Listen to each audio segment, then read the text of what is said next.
What do you think a CISO needs to do to both start communicating, but laying the groundwork for a cybersecurity culture to resonate with both employees and the C-suite, so these problems are something that they address systemically instead of rushing to conclusion or to try and shove some money at the problem?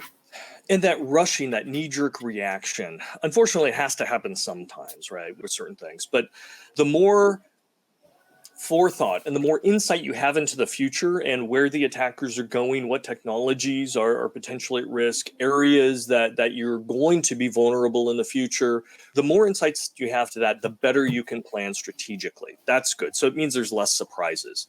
But to go back to the first part of your question, how do you build that culture within the organization? Now, we started off our discussion today talking actually a little bit about that, right? Because security, and this is one of the axioms, one of the core axioms of cybersecurity, is not relevant until it fails. Mm-hmm. And that holds true with customers, it holds true with board members, it holds true with executives, it also holds true with employees. So if you want to increase their security savvy, you want their assistance in acting well in their normal operations, in reporting things that seem a little odd, in jumping in and helping out when something does go bad, right, to be able to minimize the loss, you want them to be advocates and active participants here. You have to educate them, but to do that, you have to make it relevant. If it's not relevant to them, why would they spend the time? So there's a whole kind of story branch here on how you do that.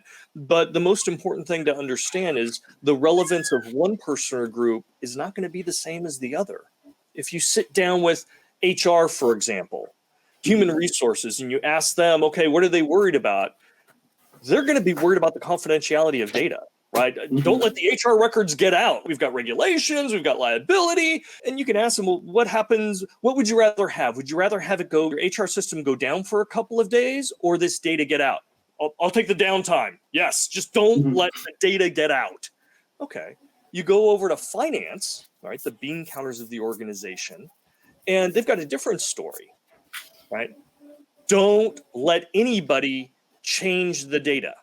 I don't want somebody moving a decimal point on a paycheck or on accounts payable or whatever. No, the integrity of those transactions and my data is most important. I'll take the downtime. And worst case, expose it, even if it gets exposed, but don't change the data. If somebody changes it and I don't know, that's catastrophic. Okay. You go talk to IT and they're like, it's all about uptime, no downtime, uptime.